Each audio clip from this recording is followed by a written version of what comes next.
poke him, and I'll tell him, that's for Tupac. That's for Tupac. My absolute favorite scene from this movie. Hit it. Here we go. Boy reviews. Cut to my students falling asleep in class. Okay, Born Review Nation. Gabe here once again. I'm on my own flying solo. And today we're going to be reviewing Child's Play. Child's Play. Now, Child's Play, Chucky, is near and dear to my heart because it was one of the slasher films that as a kid absolutely terrorized me. For me, I grew up in New York City. So Jason, there's no woods in New York City. I grew up in the Bronx, so there's no woods in New York City. I wasn't worried about Jason, okay? I wasn't worried about the Texas Chainsaw Massacre. Guess what? That's Texas, okay? I'm in New York. I'm good, all right? The only other slasher that really kind of creeped me out as a kid was Freddy because he can infiltrate your dreams, but that's for another video. But Chucky, this doll absolutely terrified me as a kid because it was the original. It's actually, I think, where the premises for Toy Story came, where a doll comes to life, and what happens when, you know, your toys come to life at night when you're vulnerable. Only in the original story and screenplay, which, by the way, it is on streaming free on Amazon Prime. That's a plug for Amazon Prime if you guys want to go ahead and hook us up with some endorsements. But go ahead and watch it. Film was 1988 film, directed by Tom Holland. No, not that Tom Holland, but a different Tom Holland. It basically is about this doll that little boy Andy gets, and just to make a long story short, there's a serial killer. He knows voodoo. He's being chased down by the cops. He gets shot, and he transfers his soul into the doll as he's dying. The doll is then possessed. That serial killer is Charles Lee Ray. And throughout the whole movie, Chucky's goal is to get in Andy's body because that is the first person he revealed himself to, and I guess as part of the ritual, the only way he can get out of the doll's body and back into a human body is by putting his soul back into the person who he first revealed himself to. Okay, interesting plot. Story absolutely scared me, and for many years I used to lock my toys up in the closet when I went to sleep at night. Full disclosure, I was not excited for this movie when it first came out. I hated the look of Chucky. The doll looked more like a animatronic puppet, looked like more like an Annabelle puppet than anything to me. So it wasn't really that scary. The fact that they changed the Charles Lee Ray angle, that the doll's not really possessed, I wasn't excited about that either. But the one thing I was excited about was who was voicing Chucky, and that is Mark Hamill.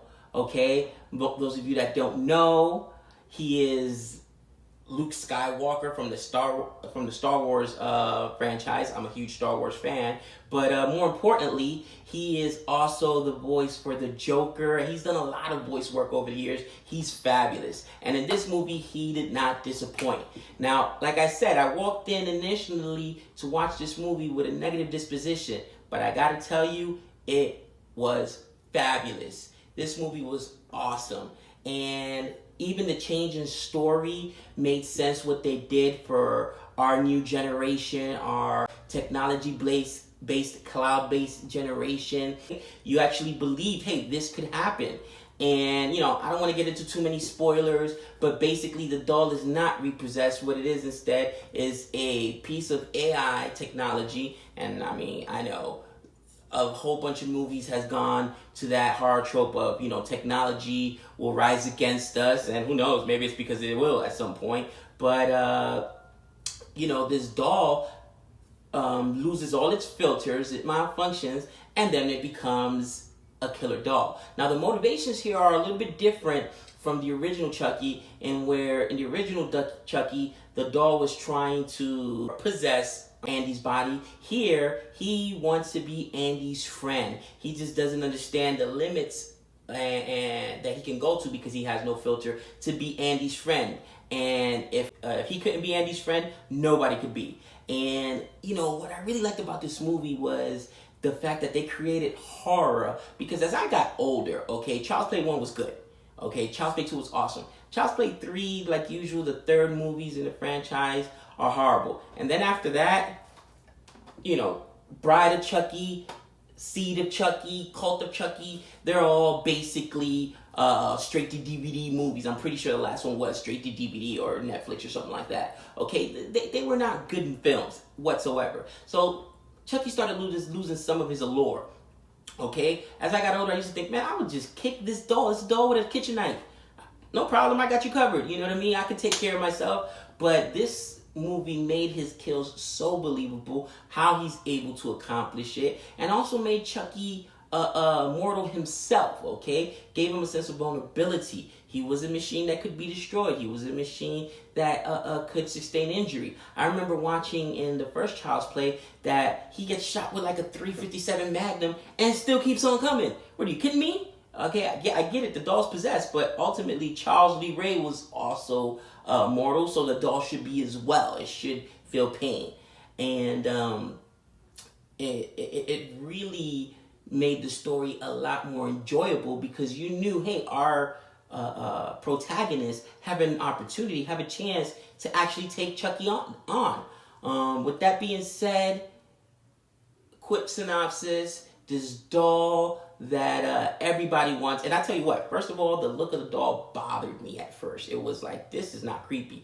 As the movie goes on, it is creepier, in my opinion, than the original Good Guy dolls. If somebody gave one of my kids this doll today, I guarantee you they could not sleep with that thing looking at them. It is absolutely creepy. And there's a cringeworthiness to the mannerisms this doll makes with its face. So I tell you, my wife wanted to go see it because she said the same thing. Oh, it used to scare me so much as a little kid. I want to go see this because I'll lose that fear, overcome one of my childhood fears. Guess what? It was scary and it was not funny, okay? It had some humor in it, but it was not funny, so she was like, wow, that was kind of gory. That's why we have an R rating, by the way. Make sure you guys, if you're underage, you go with your parents to go see it because there is some gratuitous violence here, and it is fabulous. One of the best parts of the movie. And again, you also start understanding Chucky's motivations, which, again, when you always give a villain, a bad guy, a backstory, and give him some real world motivation, it makes for a better story. And they do that here. Again, you understand what Chucky's doing and why he's doing it. Okay, you can almost empathize with him at certain parts in the movie. It's a social commentary on consumerism, on addiction now to technology. And I found myself at many times thinking to myself, yep, I do that. The program, I forget what it's even called, but it's basically Amazon Echo or Alexa. And everything is powered by it, and Chucky is made by the same company, so he can control all these things that are tied into this cloud. And when you think of it that way, you're like, wow, think about how many things are now tied into, from security systems to automatic driving cars to,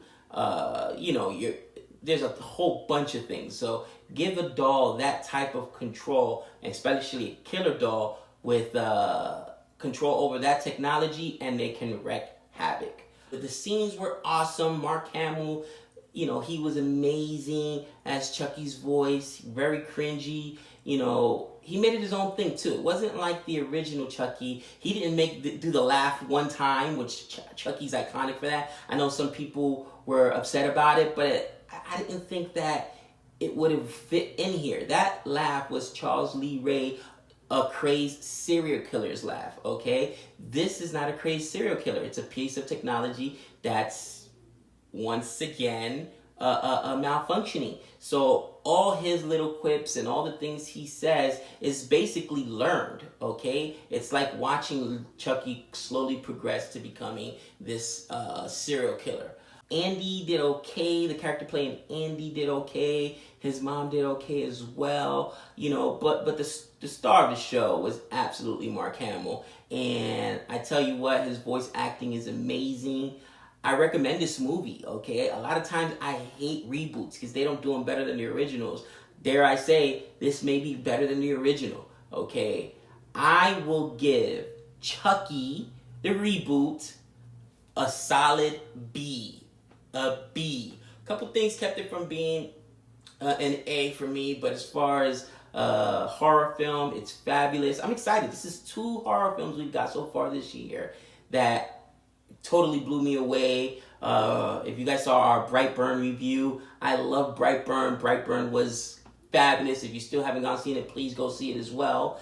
And this Chucky film, again, as a pure horror film, was fabulous. So go out, watch it, and then come back, go into the comments and leave a comment. Let us know whether you agree. Was it good? Was it better than the original? That's something you can do as well. Go on Amazon Prime, watch the original for free, and then watch the new Chucky and compare them, see which one you think is better. All right, well, guys, with that being said, I'm going to leave you with this last haunting image. I wanted to get a Chucky doll, but man, those things are expensive. They're like $159 or something. But this guy over here is the new terrorizing little monster. And could you just imagine while you're sleeping, you wake up and this guy's looking at you. Till next time. Later.